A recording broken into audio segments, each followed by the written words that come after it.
Well, it's easily been one of the grossest stories in recent weeks, and that's this rat infestation at a Family Dollar warehouse in West Memphis, forcing the closure of dozens of stores in the metro area. There's the warehouse.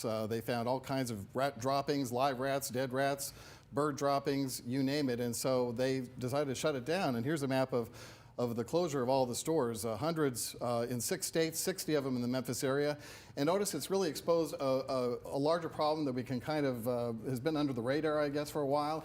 And that is, for a lot of folks, this was their grocery store. Mm-hmm. They didn't have another one because a lot of the mom and pop shops have since closed. So now they don't have groceries, and it's exposing food desert after food desert in the metro area. The NAACP trying to do something about that with these $150 gift cards that people are eligible for if they can, provide receipts and all that, which I don't keep receipts, so I don't know if they're going to have any luck with that. But bottom line is, it really has been a shameful moment for this company because they've done so little about it. I think the response has just been nil, if any. Absolutely, Richard. I mean, you mentioned the word gross, and there are a lot of words you can describe for this. Shameful is one of them. Putrid is another one.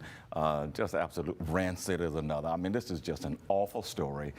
Makes your stomach turn. And to know that this has been going on for a long time. The Food and Drug Administration also released a report from the company's own records that showed that even last year, they've discovered between, I think it was March and September, 2,300 rats were found in this place. And nobody ever did anything about it. And now, as you say, we do have area after area in Memphis that is a food desert where people are unable to get a food because they were relying on Family Dollar to get at least some of their groceries. You know, I did some checking on this last week, Richard. Family Dollar is owned by Dollar Tree, as I think you reported earlier in the week. This is a multi-billion-dollar company. Has, as you mentioned, 60 stores, a little over 60 in Memphis, 404 stores in that 6-state area.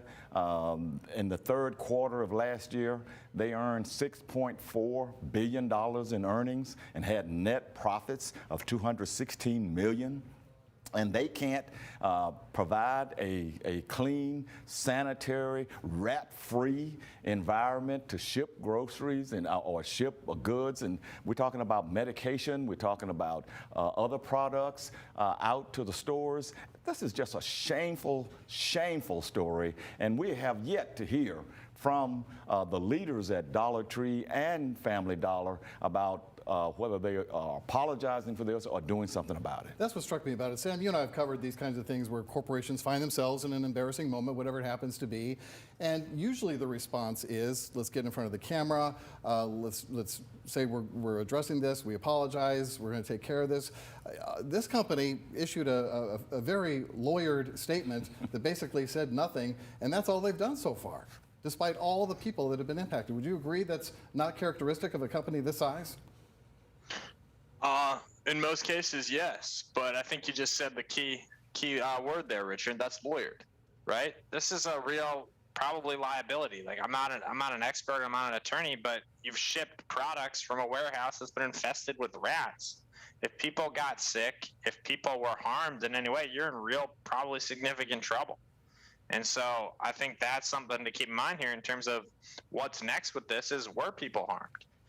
Because I think that as Otis said, this exposes, the vulnerability of our community, that there's really one store or, a handful of stores that serve certain parts of the city. That is a very sprawled city that if you don't have a car, it becomes very difficult to get anywhere. And so there's the chance that people were harmed here, and then there are people being harmed right now because they don't have somewhere to go. So I think that I would be very curious what the legal liability is going forward for Family Dollar, Dollar Tree. To your point about the response from the leadership, though, Richard, about 5 or 6 years ago, Starbucks had a real embarrassing situation that happened in Philadelphia, where a couple of African-American guys were sitting there waiting on somebody, and they wound up getting arrested. Well, the very next day, the CEO of Starbucks got on a plane in Seattle, flew to Philadelphia, met with people, went before the cameras, and said, I am sorry that this happened. We're going to fix it. They wound up shutting down all of the Starbucks to do some diversity training. That's how you respond to things like this. We have not heard anything like that from Family Dollar or Dollar Tree here. It's just a shame. And really quick, do you think local leadership, political leadership, has done enough to, is there enough outrage based on what's happened? Well, I think the outrage that I saw the other day, let's be honest, I think it was one-sided because you had mostly Democrats out there complaining about this. You had G.A. Hardway, you had Dwayne Thompson, you had Reginald Milton from the County Commission. You did have the NAACP and some other activist groups, but I just don't see enough broader outrage. I mean, where's the governor of Arkansas and Tennessee? Well, I haven't heard much from them. Where are the other local leadership? This needs to be broad outrage because this, as Sam said, we don't know if somebody may have gotten salmonella and we just don't know about it yet. That may come out later. But yes, we need to have much more public response from our political leaders as well.